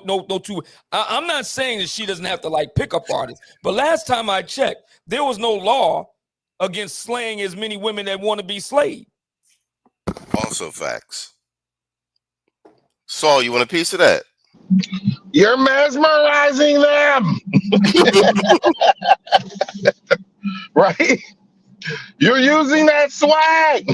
You know, that's what I hear. You know what? It is deeply irresponsible for what she's doing. And to be honest with you, I always say this: in societies when you're not free to speak about anything, I always say, look at the quote unquote grape tool, right? Look at how many times this word is thrown around in a group that they want to silence. It's almost like the ultimate quote unquote trump card, right? Anybody you don't like, somehow or another, you just throw in there that they just do the most heinous or despicable thing to women, children, and elders in particular, right? And nobody has to listen to it. You know, just believe me, you know? And I think that's where it came in. So I don't take her serious as an academic. I take her serious maybe as an activist who may have academic support, academic funding, or whatnot, but let's just call it what it is. You know, it's not true research, you know, embellishing on the quote unquote RAs that have to take counseling for doing manosphere research and stuff like that. Like, give me a break, you know, which makes me wonder, what was the demographic of the research assistants or associates that you hired, right? And was anybody in your team a man? How about, was anybody in your team a straight male at that? This reeks of bias. I'll land my plane there. Facts. All right, guys, we're at the 1 hour 50-minute mark. Next Thursday, the next episode of the sit down, we're going to pick up where we left off with in this interview. I think we got about another 10 minutes, and then we'll pick up with that last week. Great show, gentlemen. Great show.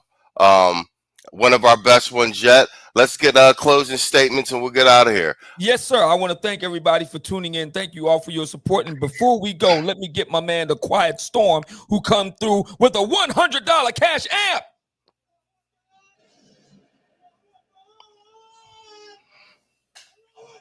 Appreciate you, brother. Thank you so much. And my man Salty Balls also came through with a $200 cash app.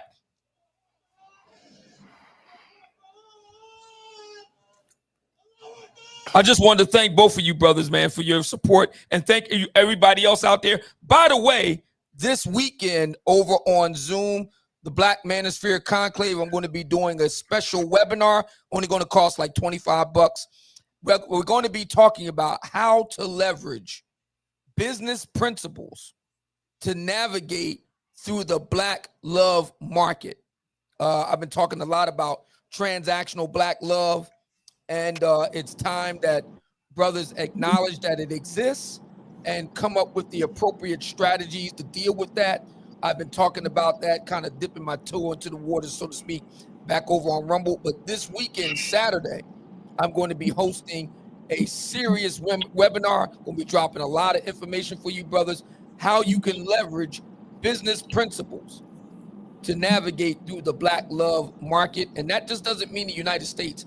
That's around the world. We're going to be talking about that on Saturday. Special webinar.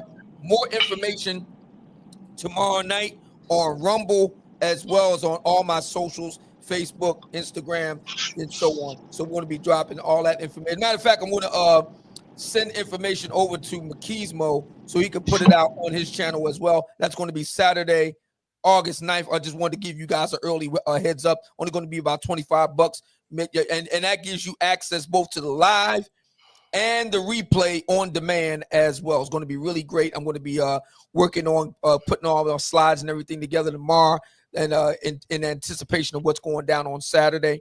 I'm in full webinar mode now. We're going to be doing a lot of webinars over on the Black Manosphere Conclave website via Zoom. So yeah, you definitely want to check that out. I'll give the information to Machismo tomorrow, and we'll go from there. Saturday, August 9th, 8 p.m. EDT on Zoom. Like I said, I'll give him the information. The name of the lecture and presentation, Leveraging Business Principles to Navigate the Black Love Market. Definitely want to check that out. All right, excellent. Yes, somewhere, some researcher is writing this down, Obsidian, and saying, he's teaching them negotiating. Yeah, I mean it's wild, man. I mean it's just insane how they these people, man, they really out to lunch. What the hell? All right, excellent. Yeah, I'll post that on the community tab. Saul, closing statement, and shout out to Quiet Storm. He dropped the full transcript of the interview in the chat. Make sure you guys check that out, and then I'll actually probably repost it on the community tab as well. Saul, it's all yours. Closing statement, and we'll get up out of here.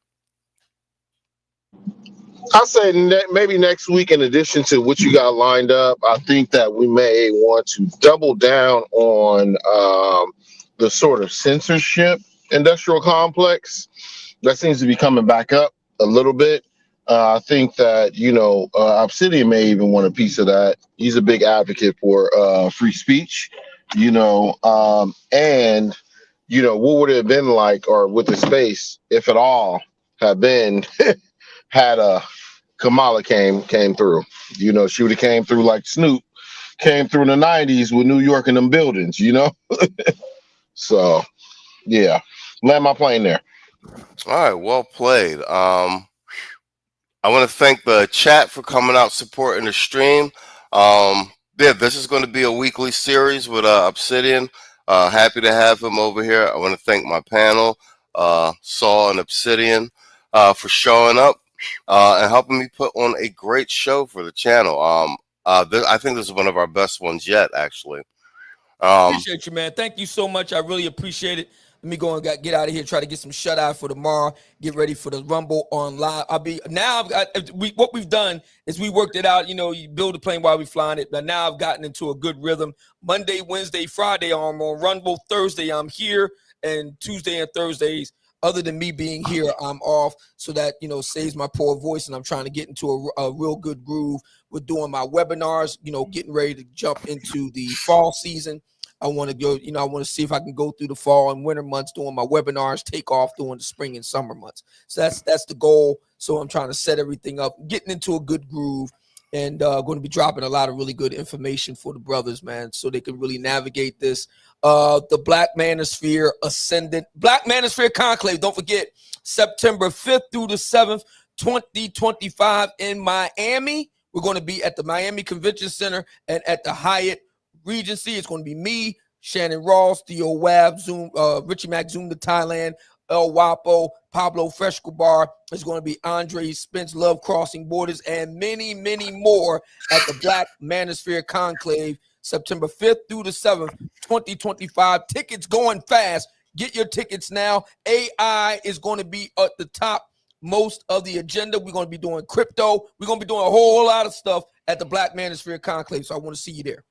Yes, sir. And that link is pinned to the top of the chat, and I've been reposting it on the community tab. I am not only posting it, I'm also a member. All right, that being said, man, thank you guys for stopping by. We will see you next Thursday. We'll be back tomorrow with the news desk. And until next time, man, good night and good luck.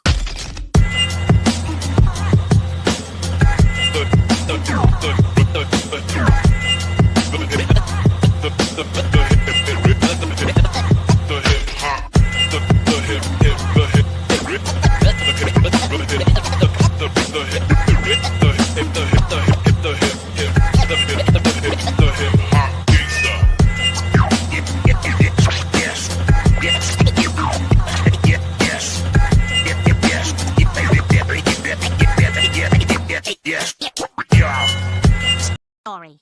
Hey, where's Stewie? That's tomorrow, and that is it for us today. Okay, I don't know. Whatever it is, it's not right on the teleprompter. There it is. We are going to do Sting, yeah. There's no words there. To play us out. What does that mean, to play us out? To end the show? Yeah. All right, go. In 5, 4, 3. That's tomorrow, and that is it for us today, and we'll leave you with a... I can't do it. We'll do it live. We'll do it live! Fuck it! Do it live! I'll write it, and we'll do it live! Fucking thing sucks! In 5, 4, 3. That's tomorrow, and that is it for us today. I'm Stewie Griffin. Thanks for watching.